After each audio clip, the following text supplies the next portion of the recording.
Xabi Alonso est né le 25 novembre 1981 à Tolosa, dans le Pays basque espagnol, berceau d'une riche culture footballistique. Très jeune, il baigne dans le monde du football grâce à son père, ancien international espagnol, respecté et passionné du jeu. Son enfance est marquée par une profonde immersion dans les valeurs du sport, de la discipline et de l'exigence quotidienne. Il rejoint rapidement les équipes de jeunes de la Real Sociedad, où ses qualités techniques attirent de l'attention de ses premiers entraîneurs.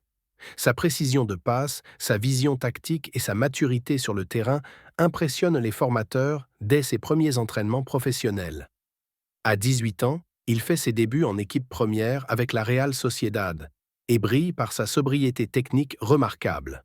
En 2004, il rejoint Liverpool FC en Angleterre, où il découvre un football plus physique, rapide et intensément compétitif. Il s'impose vite comme titulaire dans l'effectif, adaptant son style méthodique à un jeu anglais plus direct et percutant. Avec Liverpool, il vit une aventure inoubliable en Ligue des Champions, participant à la célèbre finale de 2005 contre Milan. Il inscrit un but décisif lors de ce match mythique, contribuant au retour spectaculaire de Liverpool et à leur victoire finale. Cette performance le rend légendaire aux yeux des supporters, qui apprécient sa loyauté, son calme et son engagement indéfectible. Pendant 5 saisons à Liverpool, il devient l'un des meilleurs milieux de terrain du championnat anglais, constant et irréprochable. En 2009, il retourne en Espagne en signant au Real Madrid, renforçant encore son palmarès et sa réputation internationale croissante.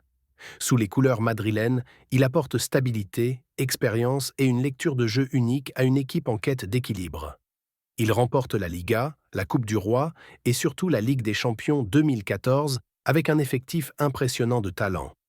Xabi fait partie de la fameuse équipe ayant décroché la Décima, la 10e Ligue des Champions du Real Madrid. Avec la sélection espagnole, il devient un pilier du milieu, entouré de Xavi, Iniesta, Busquets et d'autres joueurs historiques. Il remporte successivement l'Euro 2008, la Coupe du Monde 2010 et l'Euro 2012 avec une Espagne au sommet mondial. Son style de jeu repose sur l'intelligence, la précision et l'anticipation, bien plus que sur la puissance ou la vitesse. En 2014, il s'engage avec le Bayern Munich, où il conclut sa carrière dans un environnement discipliné et tactiquement exigeant. Sous les ordres de Guardiola, il perfectionne encore sa compréhension du football et transmet son expérience à ses jeunes coéquipiers. Il continue à gagner des titres nationaux en Allemagne, prouvant sa capacité à briller dans des contextes très différents. En 2017, il prend sa retraite en déclarant sobrement qu'il est temps de quitter le terrain avec dignité et gratitude. Peu après sa retraite, il débute une carrière d'entraîneur, débutant avec les équipes de jeunes de la Real Sociedad. Il choisit une progression lente et réfléchie, préférant apprendre méthodiquement plutôt que brûler les étapes dans sa reconversion. En 2022, il prend en main l'équipe première du Bayer Leverkusen, un club ambitieux mais instable depuis plusieurs saisons. Très vite, il transforme l'équipe, instaurant un jeu fluide, exigeant et basé sur la maîtrise collective et le pressing intelligent. Son approche privilégie les circuits courts, la possession utile et une organisation défensive solide mais sans rigidité excessive. Il gagne le respect des joueurs par son calme, sa pédagogie et sa capacité à transmettre une vision claire du jeu. En 2024, il réalise un exploit historique en menant Leverkusen à un titre de Bundesliga sans connaître la moindre défaite. Cette saison exceptionnelle fait de lui l'un des entraîneurs les plus prometteurs et respectés de la scène footballistique mondiale. Des clubs prestigieux comme le Real Madrid tentent de le recruter, mais il choisit de poursuivre son projet allemand.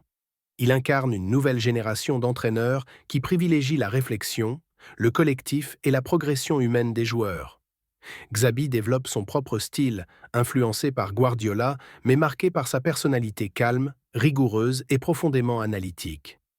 Ses conférences de presse révèlent un esprit fin, posé et passionné, soucieux de toujours parler au nom du groupe.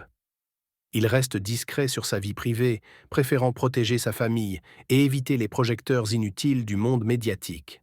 Marié et père de famille, il construit une vie équilibrée entre engagement professionnel et enracinement dans des valeurs personnelles solides.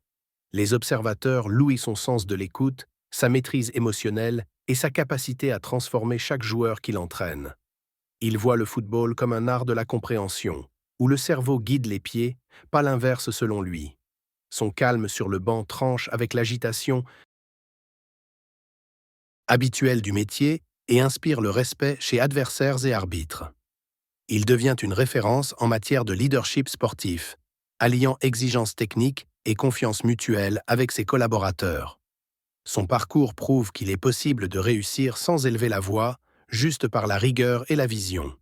À seulement 42 ans, il figure déjà parmi les entraîneurs les plus courtisés et respectés du football européen contemporain. Plusieurs sélections nationales s'intéressent à lui, notamment l'Espagne, pour insuffler une nouvelle ère tactique à l'équipe.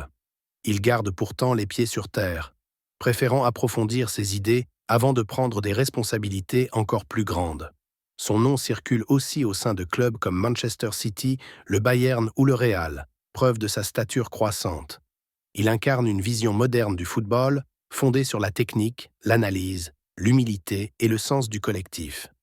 Attaché à ses racines, il retourne souvent au Pays basque, où il trouve paix et inspiration pour continuer à évoluer. L'histoire de Xabi Alonso est celle d'un homme discret, brillant, fidèle à ses principes et tourné vers l'avenir du football.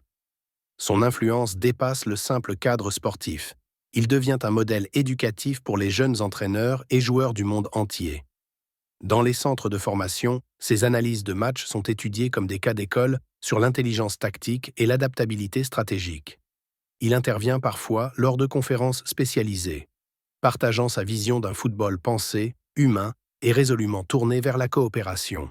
Des universités sportives européennes le sollicitent régulièrement pour comprendre comment il articule théorie du jeu et management des émotions collectives.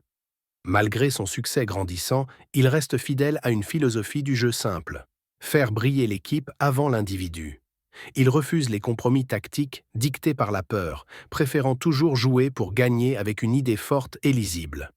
Ses entraînements sont réputés pour leur précision, leur intensité rythmée et la rigueur imposée dans le positionnement de chaque joueur. Les jeunes talents encadrés par lui progressent rapidement, développant une conscience collective rare et un sens de l'analyse en temps réel. Il considère chaque match comme un dialogue entre deux idées, deux cultures de jeu, et non comme une simple opposition physique. Sa méthode privilégie l'intelligence situationnelle, la lecture anticipée des espaces et la responsabilisation de chaque joueur dans l'exécution des phases. Certains médias surnomment son football l'élégance méthodique, tant il combine harmonieusement beauté du jeu et exigence tactique de haut niveau. Xabi refuse les individualismes excessifs, croyant que la star doit être l'idée collective, jamais une figure isolée au-dessus des autres. En coulisses, il construit aussi un staff fidèle, cohérent, partageant ses convictions profondes sur le respect, le travail et la patience. Ses adjoints disent de lui qu'il ne s'énerve jamais inutilement, préférant corriger avec calme que punir brutalement. Chaque défaite est pour lui une source d'apprentissage. Il analyse, ajuste, mais ne remet jamais en cause ses principes essentiels. Il reste attentif à l'évolution du football mondial, étudiant les ligues asiatiques, africaines ou sud-américaines pour en tirer de nouvelles idées. Son ouverture d'esprit fait de lui un observateur curieux, toujours prêt à apprendre de cultures et d'approches différentes du jeu. Les supporters de Leverkusen chantent son nom avec respect, conscients de vivre un moment historique dans l'histoire de leur club. Xabi participe activement à la formation des jeunes du centre, veillant à ce qu'ils comprennent l'importance du comportement, pas seulement du talent. Son objectif dépasse le palmarès. Il veut laisser une trace durable dans l'évolution du jeu et de ses interprètes. Il collabore parfois avec des psychologues sportifs, convaincus que la santé mentale est aussi importante que la condition physique des joueurs. Les grands clubs commencent à l'imiter, cherchant à intégrer dans leur fonctionnement la sérénité stratégique qu'il incarne depuis ses débuts. Sa réussite inspire même d'anciens joueurs à se lancer dans l'entraînement avec une approche plus posée et conceptuelle du métier. Xabi refuse les raccourcis faciles, rappelant souvent que l'expérience réelle ne peut être remplacée par des diplômes ou des théories seules. Il continue à défendre un football propre, honnête, où le respect des arbitres et des adversaires est une base inébranlable. Chaque saison, il envoie un message personnel à ses anciens entraîneurs pour les remercier de ce qu'ils lui ont transmis. Ses joueurs actuels parlent d'un coach exigeant mais profondément juste, toujours soucieux du bien-être et de l'équilibre humain de l'équipe. Dans ses analyses vidéo, il montre souvent des gestes discrets, un appel intelligent, une couverture bien placée, un effort invisible. Il veut que ses joueurs comprennent que le détail invisible est souvent plus décisif que l'action spectaculaire applaudie dans le stade. Lors des entraînements, il n'hésite pas à remettre les crampons pour montrer, par l'exemple, ce qu'il attend exactement. Il déteste l'imprécision gratuite. Chaque passe, chaque déplacement, chaque appel doit répondre à une intention réfléchie, jamais faite au hasard. Xabi prend le temps de connaître chaque joueur individuellement, adaptant parfois son discours selon les sensibilités et les tempéraments. Son humanité est souvent soulignée dans les témoignages d'anciens coéquipiers ou joueurs formés sous sa responsabilité bienveillante. Il reste humble malgré les éloges, répétant souvent qu'il a encore beaucoup à apprendre et à expérimenter dans sa carrière. Certains journalistes affirment qu'il pourrait un jour devenir sélectionneur, voire diriger une grande institution européenne de formation sportive. Mais lui ne se projette jamais trop loin, préférant se concentrer sur l'équipe du jour et le match du week-end. Il refuse les déclarations arrogantes, préférant laisser les résultats parler d'eux-mêmes dans la continuité de son attitude de joueur. Pour lui, la loyauté est essentielle envers les joueurs, les dirigeants, le public, mais surtout envers ses propres convictions personnelles. Il croit profondément que le football peut éduquer, structurer et élever les individus bien au-delà du simple cadre sportif. Son parcours est régulièrement cité dans les écoles de management sportif comme exemple de transition réussie entre joueurs et entraîneurs. Il est souvent demandé dans les documentaires pour parler du jeu intérieur, celui qu'on ne voit pas mais qu'on ressent. Xabi Alonso travaille aussi sur un livre qui détaillera sa philosophie, ses inspirations, ses méthodes et sa vision d'avenir. Ce livre, très attendu, sera autant un manifeste du football que le récit discret d'un homme fidèle à lui-même. Il espère un jour transmettre cette vision dans une académie qu'il créera, ouverte à toutes les cultures et générations. L'histoire continue donc, doucement mais sûrement, à l'image d'un parcours mené sans bruit, mais avec une immense force tranquille. Car Xabi Alonso n'a jamais cherché la lumière, il préfère éclairer les autres